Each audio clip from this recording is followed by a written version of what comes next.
नमस्कार प्रणाम, आप देख रहे हैं द फुल वॉल्यूम और मैं हूं आपके साथ आपका दोस्त विवेक। इस वक्त की सबसे अच्छी कहें या सबसे बड़ी खबर कहें वो ये आ रही है कि पवन सिंह का चुनाव लड़ना तय हो चुका है और ये खबर हम आपको बता रहे हैं। सबसे पहले चुनाव लड़ने वाले हैं पवन सिंह। पहले उन्होंने इंटरव्यू में कहा था कि इस लोकसभा चुनाव में कुछ भी हो जाए मैं चुनाव जरूर लड़ूंगा और चुनाव लड़ने के लिए वो तैयार हो चुके हैं। बीजेपी उनको अपना कैंडिडेट बनाने वाली है, इस बात की पुष्टि बहुत ही जल्द होने वाली है। ये सूत्रों के हवाले से हम आपको खबर दे रहे हैं, लेकिन सबसे बुरा क्या हुआ है पवन सिंह के साथ, चलिए वो आपको बता देते हैं। जी हाँ, पहले ही भोजपुरी इंडस्ट्री से 3 सांसद हैं, मनोज तिवारी, रवि किशन और दिनेश लाल यादव।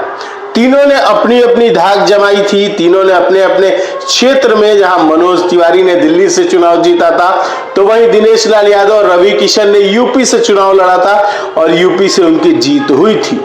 इस बार फिर लोकसभा चुनाव आ रही है। मनोज तिवारी की भी सीट की घोषणा होगी कि वो कहां से चुनाव लड़ेंगे। उसके बाद देखा जाएगा कि कौन सा कैंडिडेट कहां से चुनाव लड़ता है। लेकिन हम ये वीडियो इसलिए बना रहे हैं कि पवन सिंह को थोड़ा निराशा हाथ लगी है। जी हाँ, या यूं कहे कि बीजेपी ने पवन सिंह का लॉलीपॉप थमा दिया है। जी हाँ, हम इसलिए ये बात कह रहे हैं क्योंकि सूत्रों के हवाले से खबर है कि पवन सिंह ना बिहार, ना यूपी, ना ही झारखंड से चुनाव लड़ने वाले हैं। जी हाँ, ऐसा क्यों किया जा रहा है पवन सिंह के साथ, ये समझ के बाहर है। क्योंकि उनको बंगाल से सुनने में आया है कि टिकट मिलेगी। सूत्रों के हवाले से खबर है कि उनको बंगाल से टिकट दी जाएगी। तो आखिर बीजेपी ने ये कठोर फैसला क्यों लिया है? अगर हम बात करते हैं बंगाल की, तो बंगाल पहले ही ममता का गढ़ माना जाता है। बंगाल में ममता के कैंडिडेट पूरी तरीके से छाए रहते हैं। बीजेपी कोशिश लगी रहती है कि बंगाल में सेंध किया जाए, लेकिन इस बार बीजेपी ने यह दांव खेल करके पवन सिंह के पॉलिटिकल करियर को भी दांव पे लगा दिया है। या ये भी संभव हो सकता है आने वाले समय में कि क्या पता चुनाव में बीजेपी की तरफ से पवन जी की हार अगर हो जाती है तो क्या पता पवन जी की जमानत भी जब्त हो जाए। इसका मतलब ये कि क्या पता दोबारा वो चुनाव लड़ पाएंगे कि नहीं लड़ पाएंगे, इसमें भी संदेह है।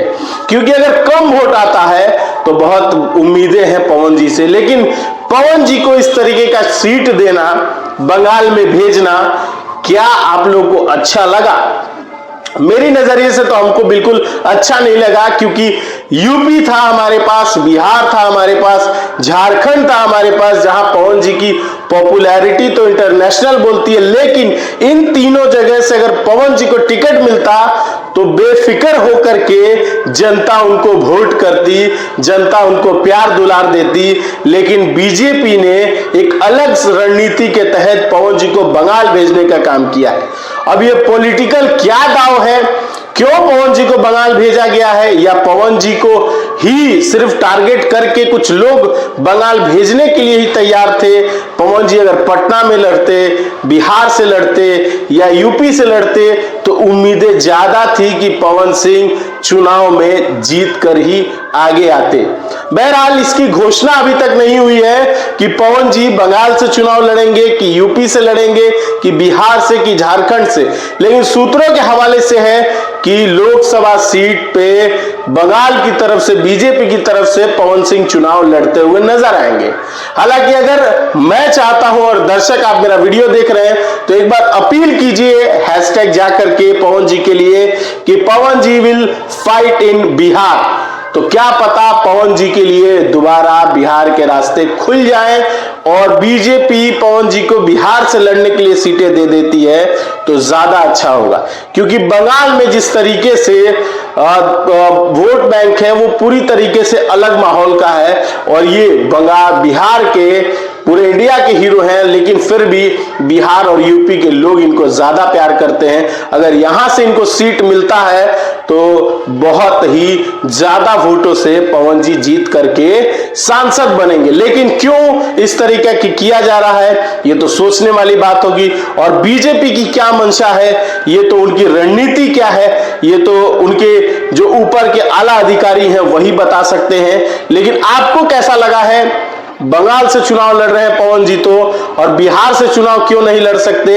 ये बातों को दोनों को ध्यान रखना है और कमेंट बॉक्स में जरूर कमेंट कीजिएगा और बताइएगा कि क्या पवन जी को यूपी, बिहार या झारखंड तीनों में से एक में चुनाव लड़ना चाहिए और कहां से लड़ना चाहिए, और बंगाल से चुनाव क्यों नहीं लड़ना चाहिए। बाकी खबरों के लिए देखते रहे द फुल वॉल्यूम और मुझे दीजिए इजाजत। नमस्कार।